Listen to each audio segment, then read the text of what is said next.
जी, तो योग दर्शन का हमारा चल रहा है कैवल्यपात। 6 सूत्र हमने किए। पिछला 7वां सूत्र भी चल रहा था, वो भी लगभग हो गया हमारा कि कर्म शुक्ला कृष्णम योगिनस् त्रिविधम इतरेषाम। तो जो कर्म कितने प्रकार के होते हैं? 3 प्रकार के, शुक्ल, कृष्ण और मिश्रित और अशुक्ला कृष्ण।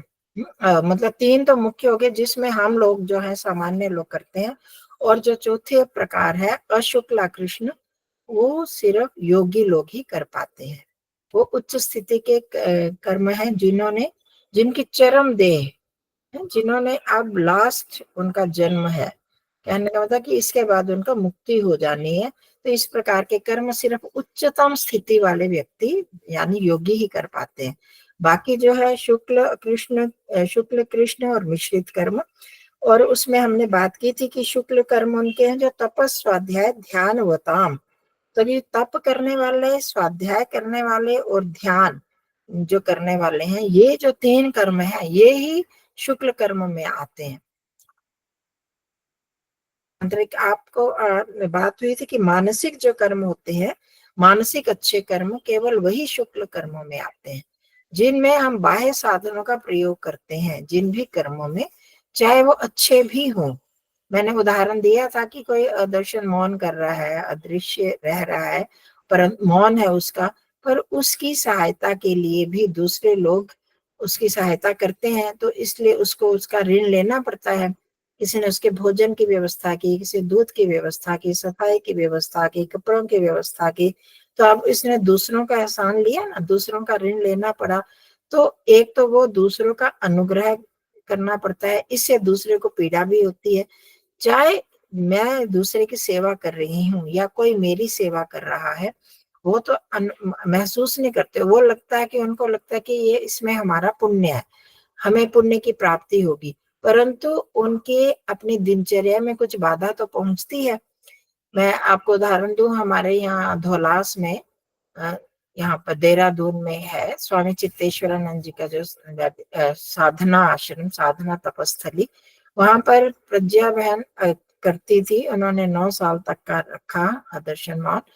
तो अब वो क्या करते थे, अब उनको भोजन तो अपना बनाती थी, परंतु वहाँ दूध भी चाहिए, फल चाहिए, सब्जी चाहिए, और ये सब लेने के लिए वो क्या करते थे, हमारे और तो सेवक कभी जाएंगे, पर जो गुरु जी हैं स्वामी चित्तेश्वरानंद जी, वो स्वयं जाते थे। बेटी को ये चाहिए होगा, फल रख के आएंगे, दूध रख के आएंगे, करने में उनको जाना तो पड़ता था, रहना तो पड़ता था वहां पर, उनका ध्यान रखना, उनका करना। तो इसमें दूसरे का कष्ट थोड़ा हुआ दूसरे के शरीर को, चाहे वो महसूस नहीं कर रहा कि मेरे को कष्ट हो रहा है, वो तो बहुत खुशी से प्रसन्नता से करते हैं, परंतु इस प्रकार के कार्यों में होता तो है ना, नीचे से ऊपर जाना या वहां तक पहुंचना। अब कभी मैंने तो थोड़े थोड़े से किए हैं, जब भी हम करते थे दर्शन मानता, गुरु जी झटपट वहां पर अपने आप ही आएंगे, किसी सेवक को नहीं भेजेंगे, अपने आप ही सामान देने के लिए करने की सेवा के भाव से वो आते हैं। तो हमें बड़ी शर्म आती थी कि इतने बड़े जो है वो देने आ रहे हैं, करने के लिए आ रहे हैं। तो इसमें क्या होता है कि दूसरे का ऋण, दूसरे को थोड़ा जो कष्ट हुआ, तो उसके लिए भी हमें तप और परिणाम, ताप संस्कार, जो दुख है वो आ जाता है उसमें। वो बोला उसका सर्वमेव दुखम विवेकी न परिणाम ताप संस्कार दुखे, इसमें ताप दुख होता है। और अगर हम किसी पर अनुग्रह करेंगे, कोई हमारे पर अनुग्रह करेगा, किसी को हम कष्ट दे रहे हैं, तो इसमें किसी तरह की हिंसा भी होती है। जितने भी बाह्य कार्य करते हैं उनमें कोई ना कोई हिंसा हो जाती है। जैसे कि पिछली बार हमने बताया था, कृषि के कार्य करने, यज्ञ इत्यादि कार्य करते हैं, तो उनमें भी कोई ना कोई, ना चाहते हुए कोई ना कोई, जिसको क्या बोलते हैं, अपरिहार्य हिंसा हो जाती है। क्योंकि हम किसी न किसी सकाम कर्म को या सकामता को मन में रख के करते हैं वो कार्य। अगर जो योगी इस तरह का, जिनके क्लेश समाप्त हो गए और जो केवल मानसिक तप स्वाध्याय और ध्यान ये कार्य करते हैं, तो उसमें उसको ना किसी का अनुग्रह लेना पड़ता है, ना ही किसी की हिंसा आदि कष्ट प्रदान करने होते हैं। हिंसा मतलब किसी को मारना ही नहीं, ये तो आप सबको पता है, जिसमें किसी दूसरे व्यक्ति को कष्ट भी होता है उस कार्य में, तो वो सारी हमारे पर ऋण होता है, तो वो उसका कोई ना कोई पाप फल मिलेगा, या हमारे जन्म मरण का चक्र तो चलता रहेगा उसमें। और चूंकि हमारा उद्देश्य इस मोक्ष को प्राप्त करना है, तो उसके लिए अशुक्ल और अकृष्ण कर्म ही करने पड़ते हैं। तो ये सिर्फ किसके होते हैं? योगियों के, और जिन्होंने फल से संन्यास, आपको याद होगा ईश्वर प्रणिधान में हमने किया था, तत्फल संन्यासो वह सर्व क्रियाणाम परम गुरु अर्पणम तत्फल संन्यासो वह। जो अपने जितने भी कर्म है उनको परम गुरु परमात्मा के प्रति समर्पित कर देना, और उसके फल का भी संन्यास कर देना। जब ये भावना प्रबल हो जाती है, तब ये कर्म जो होते हैं वो अशुक्ल अकृष्ण होते हैं। और किसके होते हैं? जिनके क्लेश क्षीण हो गए, और उनकी अंतिम देह है, मतलब जीवन मुक्ति की अवस्था। और ये ऐसे व्यक्ति जो हैं, जो इस स्थिति में आगे जिनके क्लेश समाप्त हो गए, दग्ध बीज हो गए, तो वो क्या करेंगे? वो पुण्य ही करेंगे, पाप कर्म वो नहीं कर सकते। मतलब वो कहते हैं कि अशुक्ल कर्म तो होंगे, और अकृष्ण, मतलब कृष्ण कर्म, वो पाप कर्म कर ही नहीं सकता ऐसा व्यक्ति जो इस स्थिति पर पहुंच गया। पाप कर्म हम क्यों करते हैं? किसी न किसी सकामता से। सकाम कर्म ही पाप कर्म होते हैं, निष्काम कर्म पाप कर्म हो ही नहीं सकते, वो सिर्फ पुण्य कर्मों में ही आते हैं। तो ये जो इस तरह से आपको स्पष्ट हो गए होंगे, कृष्ण कर्म और शुक्ल कर्म, और अशुक्ल अकृष्ण जो योगियों के ही हैं, चरम देहों के हैं। तो ऋषि दयानंद जी ने भी आर्यदेश रत्नमाला में लिखा है, जो मन इंद्रिय और शरीर से जीव चेष्टा विशेष करता है। जीव अपने आप तो कर्म नहीं कर सकता, ये पता आप सबको, कि जीव आत्मा अपने आप कोई कर्म नहीं करता, वो किससे करवाता है? इंद्रिय और शरीर से। आत्मा की इच्छा हुई ये काम करना है, ये इसके किसी की सहायता करनी है, हाथों से पैरों से वहां पहुंचकर किसी की रक्षा करनी है, तो ये सारे इंद्रियों से या शरीर से जो कार्य करवाता है जीव, उसको ही कर्म कहते हैं। और ये 3 प्रकार का होता है, शुभ अशुभ और मिश्र भेद से। ठीक है, तो इस प्रकार के कर्म, और जो इनसे भी ऊंचा उठ जाते हैं, वो योगियों के कर्म होते हैं। ये हमने किया। इसके बाद का है, इसको हम आगे लेते हैं। हाँ जी, जागृति जी। जी माँ। हम्म। मेरा मेरी जिज्ञासा ये हो रही थी कि हम्म। अभी आपने कहा कि आत्मा जो कर्म करता है वो विषय और परमात्मा। इंद्रियों के माध्यम से, है ना? तो हाँ वो जी। संस्कारों से किस प्रकार से चित्त जुड़ा होता है? जैसे कि हम ध्यान में बैठते हैं तो शुरू हम्म। शुरू में इतने सारे हमें थॉट्स आते हैं। पहले इनिशियली स्टेज पे थे तभी तो बहुत सारे आते थे। हम्म। तो हम्म। अभी भी वैसी वृत्तियां कभी कभी उठ जाती है ध्यान की अवस्था में। तो वो संस्कार जो प्रबल रहता है फर्स्ट वाला, उसी के आधार पर वो आत्मा विचार करता है। नहीं नहीं, पहले तो आत्मा अपने आप से कोई इच्छा करता है। मतलब कि जो हमने ज्ञान प्राप्त किया, जो हम सारा दिन काम करते रहते हैं, या किसी भी समय जो भी हमारी इच्छाएं किस आधार पर रहती हैं, आत्मा का मुख्य कार्य हमने पता है, इच्छा ज्ञान प्रयत्न करना।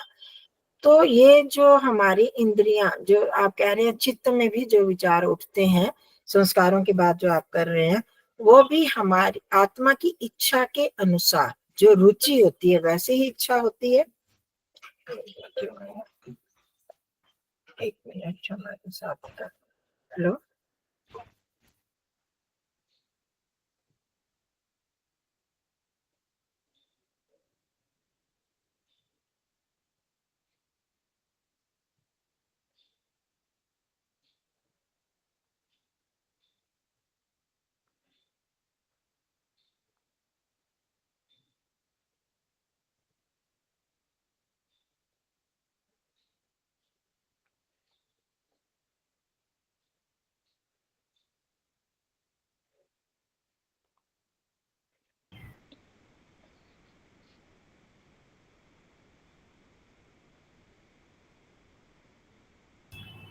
हाँ, उनका जो ज्वाइन करती है ना, सुमेधा सुशीला भी, सुमेधा भी नहीं आई आज। तो उनका पता नहीं, या गलती से मिला, फोन मिल गया क्लास ज्वाइन करते करते, या फिर बोल भी नहीं। हाँ तो नमस्ते दीदी, मैं हूँ दीदी। अच्छा, तो सुशीला माता जी का फोन आया जी। व्हाट्सएप पे। गलती से अच्छा, लगा होगा। हाँ जी, वो ट्राई कर रहे होंगे कि जोड़ने का, जुड़ नहीं पा रहे, उनके फोन में कुछ प्रॉब्लम आ रही है, मैं उनको कनेक्ट करके देती हूँ। हाँ जी, आप हाँ जी, ठीक है दीदी, धन्यवाद। अच्छा जी।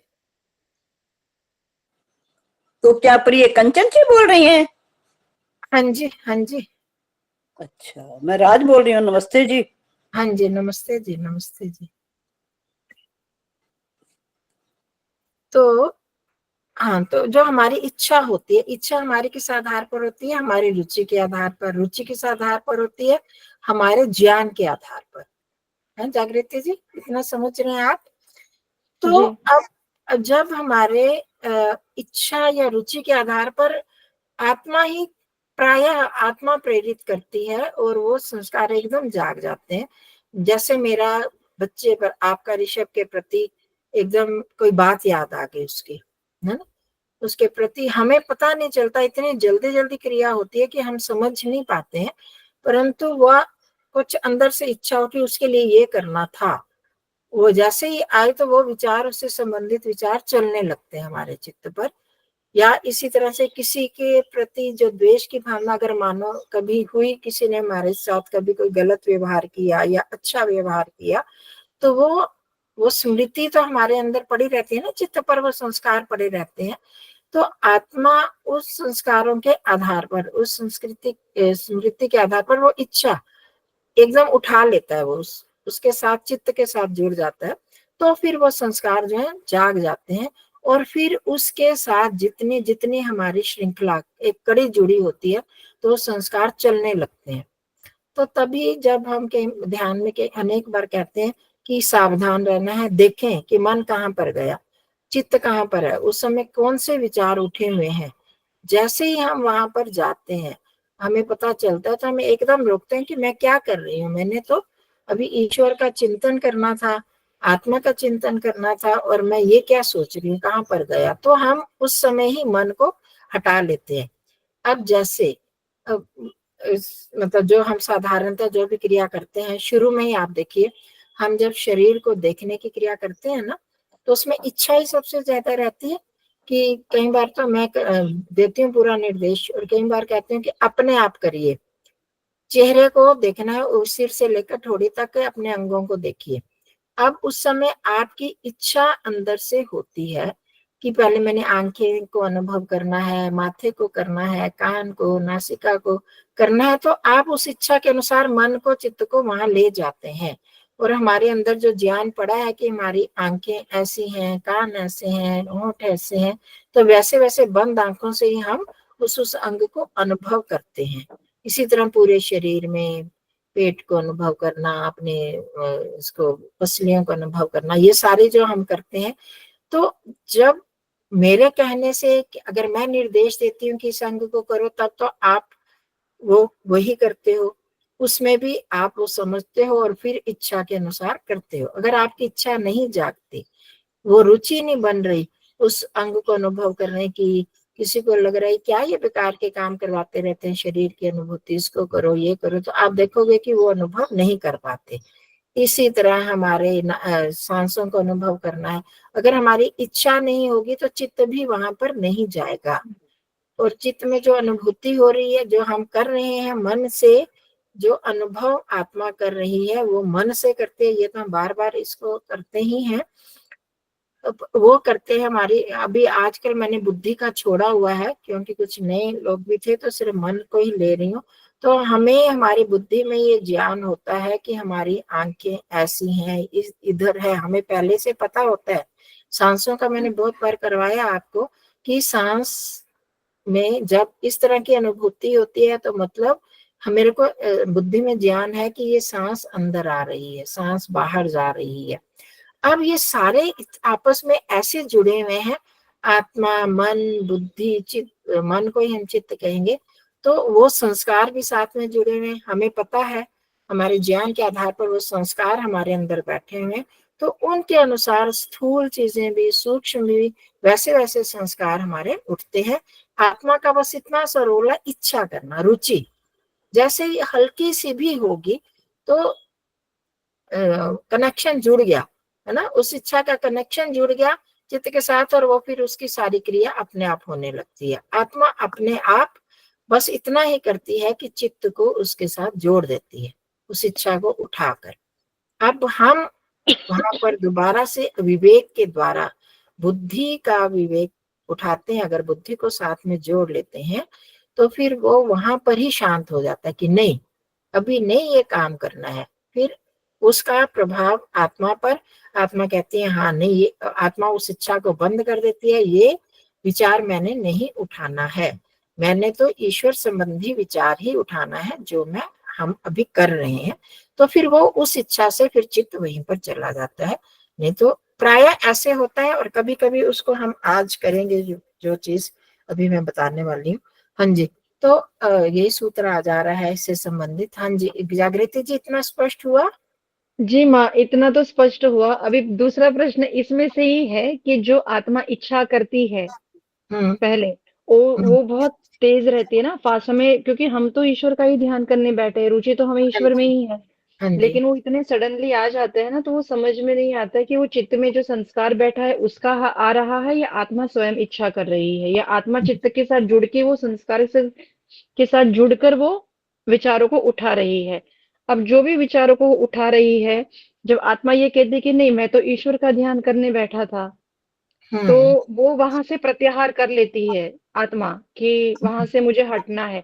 तो उसका भी एक संस्कार चित्त में बैठता है। हाँ जी, जरूर उसने बैठते। प्रत्याहार किया, उसका एक संस्कार बैठा, उसने वृत्ति को उठाया, उसका भी संस्कार बैठा।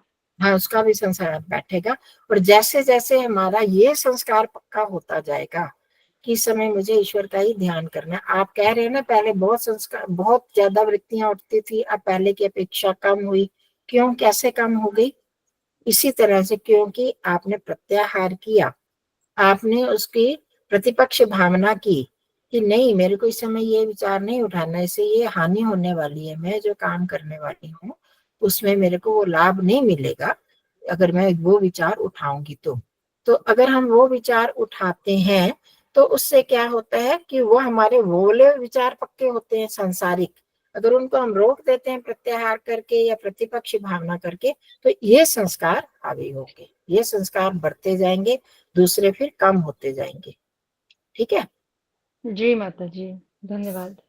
तो और हाँ, कभी कभी जब हम बहुत सतर्क रहते हैं, अपने आप विचार नहीं भी उठाते, तो भी हमारे संस्कारों के आधार पर भी, हमारे कर्माशय के कारण भी विचार उठते हैं।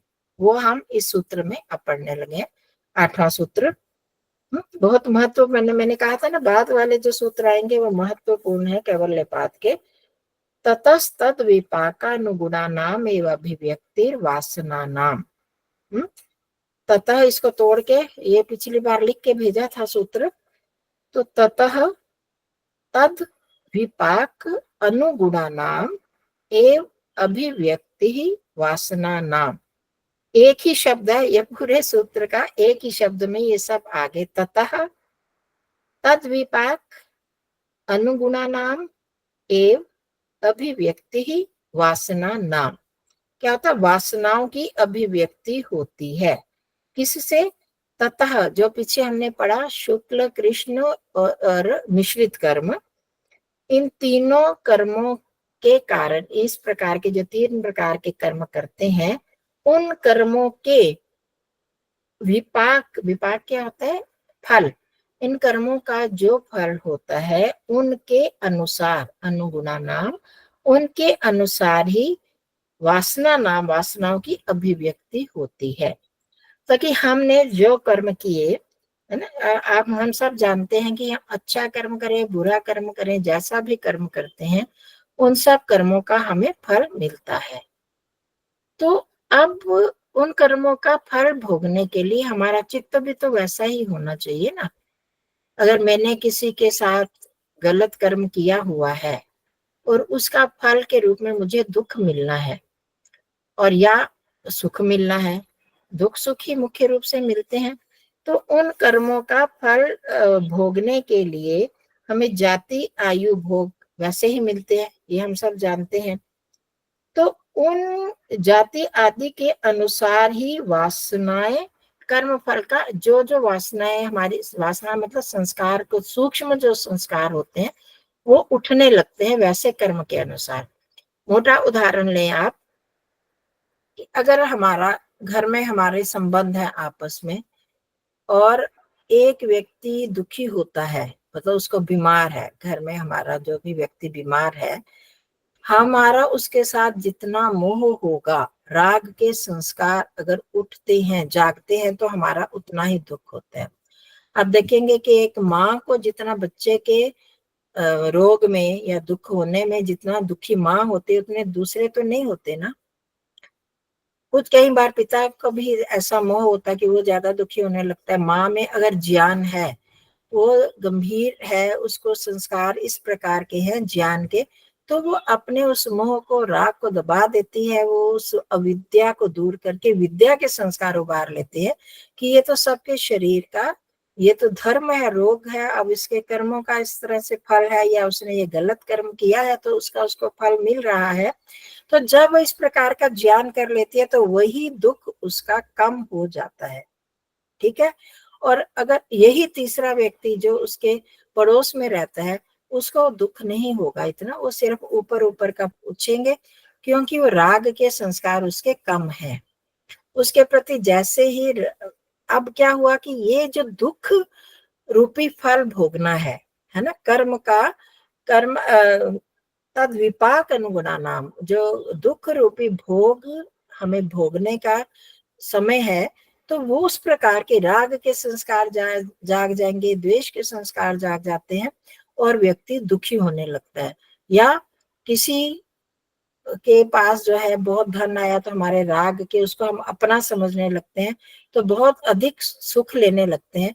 तो वो उस भोग को के अनुसार ही हमारी जो वासनाएं हैं वो उद्बुद्ध हो जाती हैं।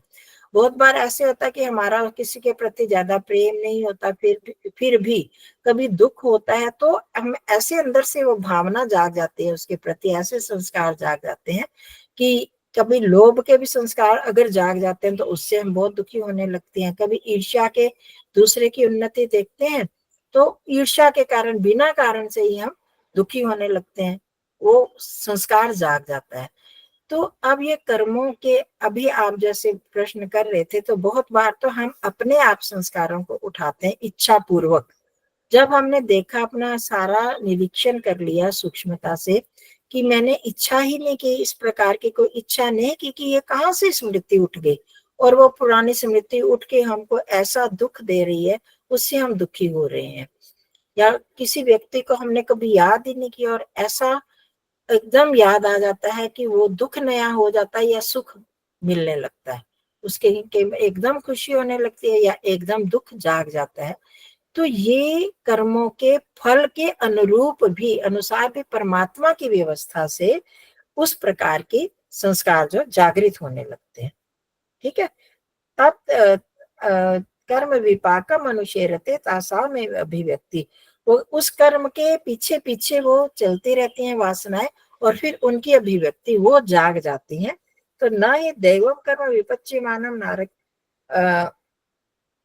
मतलब ऐसा नहीं होता कि बहुत समय, मतलब देव श्रेणी का जो श्रेष्ठ कर्म करता हुआ भी नारकीय योनि की वासनाओं की अभिव्यक्ति कारण नहीं हो सकती। मतलब दैवी कर्म हम करते हैं तो बुरे कर्मों की अभिव्यक्ति नहीं होनी चाहिए, और जो बहुत बुरे कर्म करता है तो उसके अच्छे कर्मों की अभिव्यक्ति नहीं होनी चाहिए। परंतु कभी कभी ऐसे उल्टा भी हो जाता है, बहुत बुरे व्यक्ति भी, उनके अंदर से अच्छी वासनाएं जागने लगती हैं। मतलब दूसरे का अहित करने वाला डाकू तक भी, वो भी उसके कर्म फल के भोग के अनुसार उसको उस प्रकार की संस्कार जाग जाते हैं, और वो अच्छा कर्म कर बैठते हैं। चोर भी किसी के दान देने लग जाएगा, डाकू किसी की प्राणों की रक्षा कर देगा। इसी तरह जो अच्छा व्यक्ति है, कई बार वो भी, उसके अंदर ऐसी वासनाएं जाग जाती हैं कि वो दूसरे की अवहेलना कर देता है, उसके, मतलब उसको सहायता की आवश्यकता है ये। तो इस प्रकार से जैसे होता है विनाश काले विपरीत बुद्धि, सुना है ना, ये तो सभी ने सुना होगा कि बहुत बार हमें बुद्धि में हमारा ज्ञान भी होता है कि मेरे को इस समय ये निर्णय लेना है, और पहले भी सोचा होता है, और जब वो समय आता है तो एकदम अंदर से दूसरे ही विचार आ जाते हैं। वो जो सोचा हुआ निर्णय छोड़कर हम दूसरा निर्णय, उल्टा निर्णय ले लेते हैं। तो उस समय उस कर्म का फल धन का नाश होना है, कई बार बिजनेस में जी ये निर्णय नहीं लेना चाहिए था, ये सौदा नहीं करना चाहिए था, फिर भी व्यक्ति कर लेता है, वहां नहीं जाना चाहिए फिर भी जबरदस्ती चले जाते हैं। तो इस प्रकार से वो कर्मों का फल के अनुरूप ही वैसे ही वासनाएं जागने लगती हैं। ये परमात्मा की व्यवस्था से होता है ऐसे।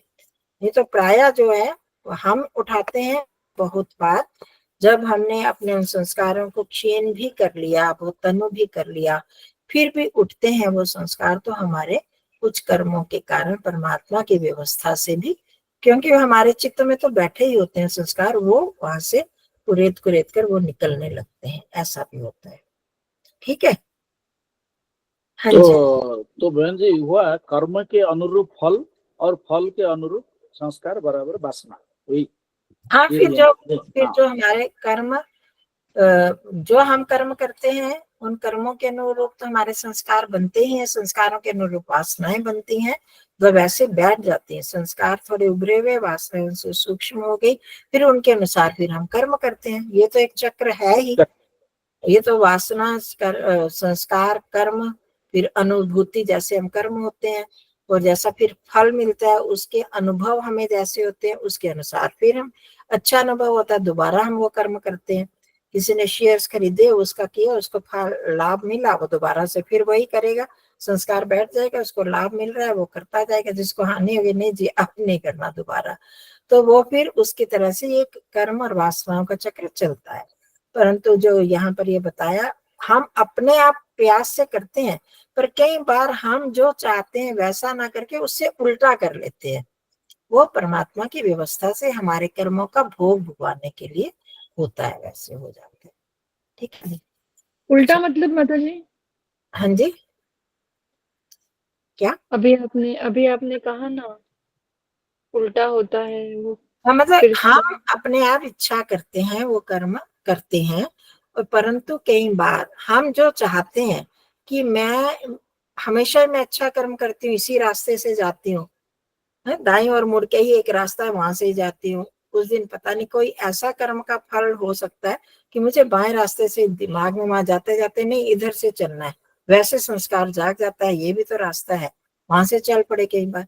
तो वहां पर क्या होता है कि ऐसा उल्टा कर्म का फल जो होता है, कर्म के फल के अनुसार वैसा संस्कार जो है वो जाग जाता है, वो परमात्मा की व्यवस्था से। ये उल्टा इस दृष्टि से मैं कह रही हूँ कि हम जैसा निर्णय लेते हैं कि मेरे को इस तरह का कर्म नहीं करना है, परंतु विनाश काले विपरीत बुद्धि वाली बात कि उस समय बुद्धि विपरीत हो जाती है, ऐसा संस्कार जाग जाता है कि हम गलत काम कर लेते हैं, गलत दिशा में गलत निर्णय ले लेते हैं। हाँ जी, डॉक्टर सुजाता जी आप पूछ रहे थे। जी दीदी सादर प्रणाम। हाँ जी। मुझे भी ये थोड़ा सा कंफ्यूज हो रहा था, समझ हाँ नहीं आ रहा है कि अगर हम ध्यान में बैठे हैं और बहुत साल के बाद अगर एक स्मृति उठ गई है तो वो फिर सूक्ष्म संस्कार के अनुसार है, या आपने अभी कहा कि परमात्मा की व्यवस्था के अनुसार भी कभी कभी संस्कार जाग जाते हैं? हाँ जी। थोड़ा सा समझ नहीं आ रहा है। होता है ऐसे। एक सेकंड।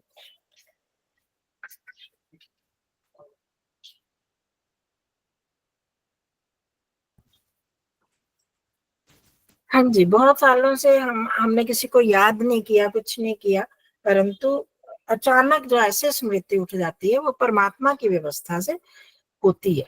ये सूत्र बता रहा है। तब लेकिन विपाका ध्यान में भी दीदी ऐसा हाँ, परमेश्वर ध्यान की में भी हो सकता है, हो सकता है ऐसे होता भी। बहुत बार हमने नहीं उठाया, हमने कुछ याद नहीं किया वो संस्कार, इसीलिए संस्कारों को दग्ध बीज करने के लिए कहा जाता है कि वो उस प्रकार के ऐसे संस्कार, क्लेश वाले संस्कार उठ गए। तो अगर हम राग द्वेष इत्यादि जो अविद्या के संस्कारों को हमने क्षीण कर लिया, तब तो वैसे संस्कार एक सामान्य संस्कार उठा तो कोई बात नहीं, पर उसके साथ जब ये राग द्वेष इत्यादि जुड़ जाते हैं तो वो हमें बंधन में बांधने वाले संस्कार होते हैं ना, ये तो हम सबको पता ही है। तो एक सामान्य स्मृति उठी, हमारा वहां पर ध्यान गया, तो उसको तो हम कहाँ पर हम चले गए, अगर हम जागरूक रहते हैं तो एकदम हम पकड़ लेते हैं उसको और वहां पर रोक लेते हैं। अगर रुक जाता है संस्कार तो इसका मतलब हम हमारे वो संस्कार जो क्षीण है, तनु है, और उसको हम स्मृति को रोक रहे हैं। परंतु बहुत प्रयास करने पर भी अगर ऐसी स्थिति बनती है कि हम नहीं कर पा रहे, तो वो परमात्मा की व्यवस्था से हमारे, जिसको हम प्रारब्ध कहते हैं, विपाक, कर्मों का जो विपाक है, उसके कारण उठते हैं। वो हमें बड़ी सूक्ष्मता से देखना होता है। अब हम ये सोचने लगे कि हम तो नहीं कर रहे थे, अपने आप उठ रहे हैं, अपने आप उठ रहे हैं, तो वो हमेशा नहीं। वो मैंने शायद पहले भी एक बार कहा था, 90% के लगभग तो हम अपने आप ही उठाते हैं। बाकी ये कभी कभी ऐसी व्यवस्था होती है कि हमारे बहुत प्रयास करने पर भी, अभी भी हम देखेंगे कि जब हम ध्यान में बैठते हैं तो हमें बहुत पर ध्यान ही नहीं रहता कि हम कहाँ पर है ना। चलती जाती है एक श्रृंखला, बढ़ती जाती है, और हम कहाँ कहाँ पहुंचते हैं, और ईश्वर तो कहाँ रह गया।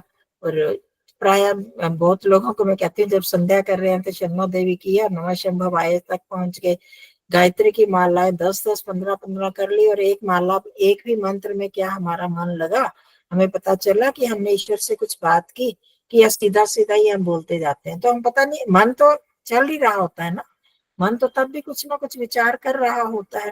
तो अब क्या कर रहा था, वह हम सोचते नहीं है। जब हम उस पर निरीक्षण करते हैं, तब हम मन को वापिस वहां पर ला सकते हैं। और जैसा जैसा हमारा अभ्यास होता है, जल्दी उसको कंट्रोल में कर लेते हैं। और अगर हमारा अभ्यास नहीं है, तो वो फिर मन बहुत मुश्किल से, अब अभ्यास की क्या बात की, हमारा सारे दिन की चर्या कैसी है, हमने कैसे सारा दिन बिताया, सारा दिन हम क्या सोचते रहे, क्या विचार करते रहे, तो उनका भी तो बहुत योगदान रहेगा ना। हमारा यम नियमों का पालन, प्रत्याहार इत्यादि, ये जो सारी चीजें हैं, वो सबका इसमें रोल होता है। तो हमने सारे दिन में क्या किया, उसके आधार पर भी हमारी संस्कार हम उठा लेते हैं। वो तो प्राय जो जागृत, जैसे उदार है संस्कार, और या जिसको कहते हैं विच्छिन्न, उनको तो हम उठा लेते हैं। एक में एक को सुला, एक संस्कार को नहीं सोचा, दूसरा उठ गया, दूसरा सो गया, तीसरा उठ गया, वो तो अलग बात है। पर जो आप कह रहे हैं कि बहुत देर से हमने कभी किसी को याद नहीं किया, कुछ उसके बारे में सोचा भी नहीं, उसका व्यवहार भी नहीं किया, तो वो फिर ईश्वरीय व्यवस्था से उठ सकते हैं वो संस्कार। ठीक है जी, धन्यवाद दीदी। बस लेकिन फिर अगर कर्म करते, हाँ जी, हाँ जी, बोलिए। दीदी ये तो समझ में आ रहा है। और अगर कर्म करते समय भी आपने अभी कहा कि हम हर रोज दाएं दाएं हाँ लेन में जी, ही हाँ जाते जी, हैं, हाँ और जी। उस दिन अगर हमको ऐसे कुछ लगा कि नहीं आज हम बाएं लेन से जाएंगे वगैरह, तो और वहां पे जाने से अगर दुर्घटना घटी, तो क्या फिर ये परमेश्वरीय व्यवस्था के अनुसार ऐसे समझना चाहिए? हाँ, मतलब उस तरह की हाँ, वैसी वृत्ति जब उठ जाती है और वैसा ही हम कर्म करते हैं, तो वो परमेश्वरी। अब मैं ये नहीं कह रही कि आजकल जितने भी ये दुर्घटनाएं हो जाती हैं, कभी इसकी हम नहीं जा रहे थे, चले गए, तो वो दुर्घटना, वो तो विद्वान लोग नहीं मानते ऐसे। वो बिना सोचे समझे, कि अगर हम चले गए और दुर्घटना घटी, तो उसको हम ईश्वरीय व्यवस्था नहीं कहेंगे। तो बहुत समझ सोचने के बाद भी अगर हम वो, कि ऐसा नहीं करना चाहिए, फिर हम वो निर्णय लेते हैं अपने आप सोच समझने के बाद, तब हम उसको कह सकते हैं कि ईश्वरीय व्यवस्था से। जी दीदी, धन्यवाद बहुत बहुत। हाँ जी, डॉक्टर प्रहलाद जी। नमस्ते माता जी। हाँ जी, जो नमस्ते। मेरा जो प्रश्न था वो उसी के अनुसंधान में डॉक्टर सुजाता जी ने थोड़ा पूछ लिया। मैं आगे पूछता हूँ कि अगर हम अपनी इच्छा से दूसरे मार्ग पर चलते हैं और दुर्घटना जैसे बताया कि बनती है, तो वो क्या हमारे कर्मों का फल ईश्वर देने के लिए हमें ऐसा सुझाया है, या हमारा जो आत्मा है वो खुद समझता है कि मुझे इधर नहीं जाना है, इधर जाना है? तो क्या कारण होगा वो समझना है।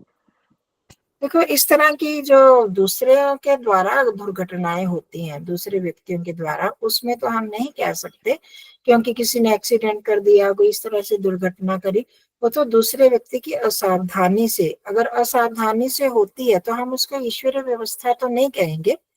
तो जैसे कि हम सब जानते ही हैं कि सब स्वतंत्र हैं कर्म कर्म करने में, और दूसरे ने कोई असावधानी की, तो यह तो उसका कर्म होगा, उसका परिणाम, वो तो उसका परिणाम हमको मिला। तो ये जो संस्कारों के रूप में जो वासनाएं हमारी वो जागते हैं, दूसरे हमारे हम कर्म जब करते हैं हमारे कर्मों के अनुसार। अब मेरे दुर्घटना का मतलब ये नहीं कि दूसरी बाह्य दुर्घटना, जो हमारे अंदर के संस्कार जो जब जाग जाते हैं, वासनाएं जागती हैं, तो उससे जो सुख दुख की प्रतीति हमको अनुभूति होती है वो परमात्मा की व्यवस्था से होगी, कि हम ना चाहते हुए भी वैसे वैसे हमें प्रेरणा अंदर से हो रही है, कि मतलब अंदर से प्रेरणा का मतलब हमारा वो संस्कार जाग जाता है, राग का जाग गया, द्वेष का जाग गया, अविद्या वाले जितने भी हैं उस तरह का कोई जाग जाता है, तो उससे अगर अच्छा भी हो सकता है, बुरा भी हो सकता है, तो वो हमारे कर्मों के अनुसार हम उस प्रकार का कर्म करते हैं तो उसका जो फल मिलता है। दुर्घटना का मतलब मेरा दूसरे से नहीं था कि दूसरी कोई ऐसी दुर्घटना घटती है तो उससे होता है, कोई ऐसी कुछ और भी अपने आप में ही अपने तक ही सीमित हम कोई ऐसा कर्म कर देते हैं उस स्थिति में, कि जो स्थिति मैंने बदली और उस स्थिति बदली हुई स्थिति में अचानक ही जो अंदर से प्रेरणा हुई और हमने बहुत सोच समझ कर ही वो निर्णय लिया, परंतु वो ऐसे संस्कारों के कारण, ऐसी वासनाओं के कारण वो निर्णय ले लिया, तो अपने आप में ही वो कर्म होगा, दूसरे के कारण नहीं होगा, वो परमात्मा की व्यवस्था से होगा। ये मेरे को बात जो तो नहीं समझ में आती है, लेकिन मेरा प्रश्न इससे अलग था कि हाँ हम जी, अपनी इच्छा से दूसरे रास्ते पे जाते हैं, वहां कुछ घटना बनती है, अच्छी या बुरी वो अलग बात है, लेकिन वो जो हमारा प्रारब्ध है वो वहां खींच के लेके जाता है, क्या क्या बात है?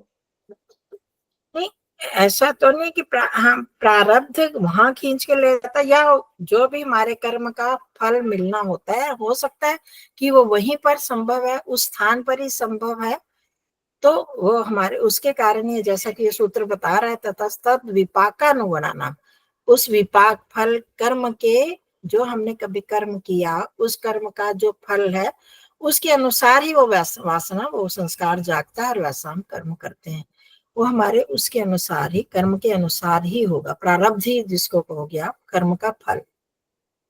तो माता जी उसका अर्थ ये समझना कि ये जो हमारा शरीर है वो हमारे प्रारब्ध कर्म का परिणाम है।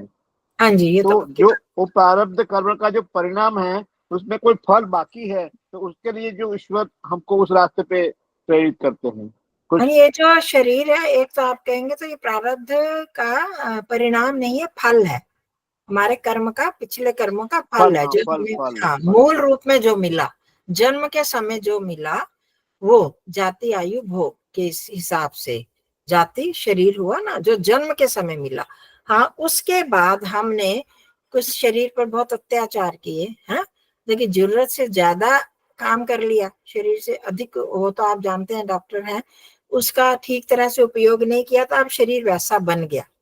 एक तो प्राकृतिक तौर से जन्म जन्म से ही वैसा शरीर होता है कि जल्दी उसमें इम्यूनिटी कम है, परंतु कुछ हमने वैसे वातावरण में रहकर वैसे कर्म करके अगर किया, असावधानी पूर्वक किया, और कुछ सावधानी, अधिक सावधानी करके शरीर को अधिक इतने बीमार होकर भी आगे बलिष्ठ बना लेते हैं, तो ये तो बात के हमारे उन कर्मों का फिर फल होगा, जो प्रेजेंट के पिछले कर्मों का जो शरीर मिला है वो तो हमारे प्रारब्ध के कारण ही मिला है, अच्छा या बलिष्ठ शरीर मिला या कमजोर मिला, उसको हम अपने वर्तमान के प्रयास से कम या अधिक कर सकते हैं, ये तो हमारी पहले बहुत चर्चा हुई है। तो अभी इसमें आपका क्या प्रश्न था?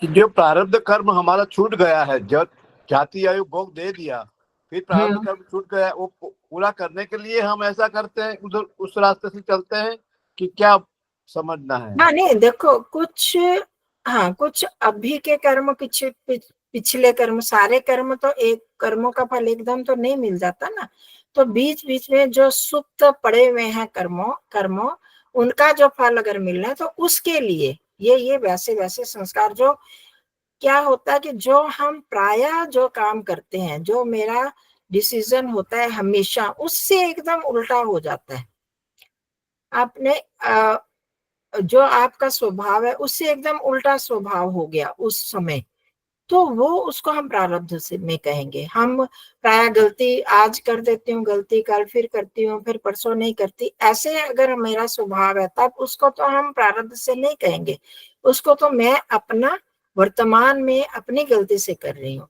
परंतु जब हमारा हमेशा एक तरह का ही निर्णय होता है, एक तरह का स्वभाव है, और कभी अचानक इतना गुस्सा आ रहा है कि दूसरे को मैंने थप्पड़ मार दिया, और उसके मतलब कई लोगों का आपने देखा कि दूसरे की हत्या कर देते हैं उस गुस्से में, वैसे उनका इतना स्वभाव नहीं है, और उसके परिणाम स्वरूप उसको जेल हो जाती है, उसके मृत्यु दंड मिलता है। तो इस प्रकार के जो कर्म है जो उसके स्वभाव के एकदम विपरीत है या उसकी आदत के विपरीत है, वो अगर जाग जाते हैं तो हम कहेंगे कि वो कर्मों का फल देने के लिए उस प्रकार की उसकी प्रवृत्ति बन गई, उस समय हुई। ये समझ में आता है इस सूत्र से। बहुत बहुत धन्यवाद। तो ईश्वर प्रेरित है ऐसा समझ के चलना चाहिए। हाँ जी, उसमें तो फिर ईश्वर की ही वो रहेगी, क्योंकि हमें तो पता नहीं, हमने तो उठाया नहीं, वो उस प्रकार का वासना नहीं करी हमने। ठीक है, चलो अब बहुत समय हो गया, आज तो समय धन्यवाद धन्यवाद कम धन्यवाद। रह गया ध्यान के लिए, पर विषय वो था इस तरह का,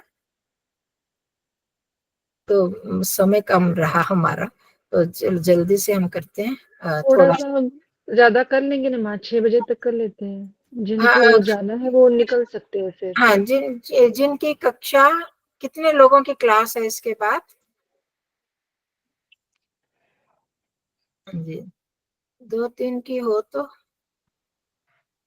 अच्छा जी, ठीक है।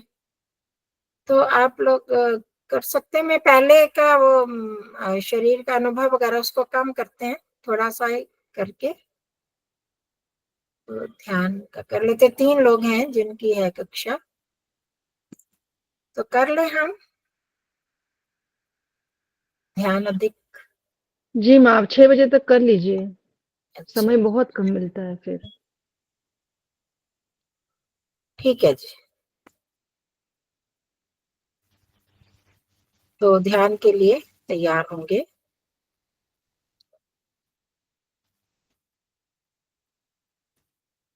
मन को तैयार कर लेंगे।